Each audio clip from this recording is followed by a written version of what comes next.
Mega Man Zero ZX Legacy Collection, retailing for $29.99. Available for all modern platforms and released in February of 2020. This is a collection of 6 games released for the Game Boy Advance and Nintendo DS originally. The 4 Mega Man Zero games, and Mega Man ZX, and Mega Man ZX Advent. And while these do carry the name of Mega Man, you don't actually play as Mega Man in these games, nor do they play particularly like Mega Man or Mega Man X. In the Mega Man Zero games, as the name suggests, you play as Zero from the Mega Man X series, and rather than getting powers from Robot Masters, you get various weapons. By using these weapons, you can slowly skill up in them and make the weapons more effective. You also don't have a traditional level select screen. Instead, you're part of a resistance movement, and you take missions from the resistance, at which point you are instantly taken to where the mission takes place.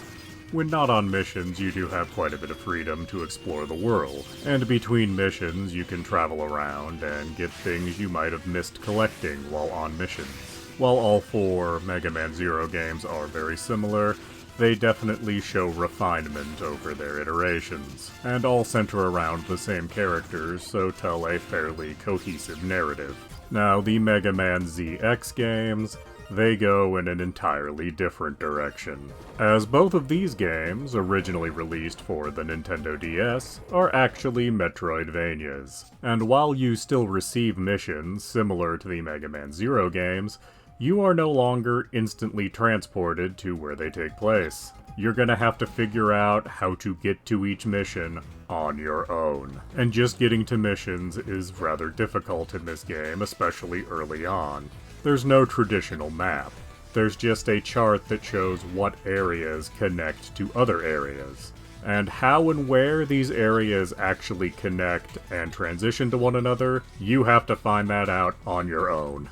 You also aren't playing as Mega Man, or Zero this time. You're playing as a character that has access to both Mega Man X and Zero's biometals. Biometals infuse you with the power of their namesake. You start off with Mega Mans, quickly get Zeros, and you get more as the game progresses. You switch between these metals freely. And if you're wondering how you deal with touchscreen elements in these 2 games, they are handled with your right analog stick. But the good news is there's not a whole lot of touchscreen interaction in these games.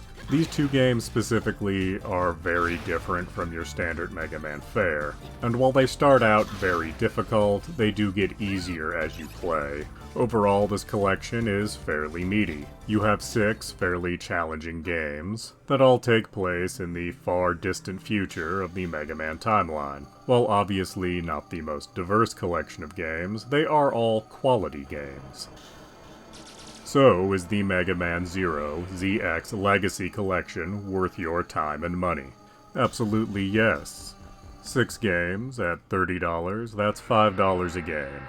And the Game Boy Advance titles all cost $30 each when they first released, where the 2 DS titles both retailed for $40 on their initial release, making this a fairly good value at a $30 price point. But if you are hesitant, I have seen this for as cheap as $10 on various digital storefronts. And if you're patient enough to wait for a big sale, that might be the way to go. Please do subscribe, comment, like, and tell your friends.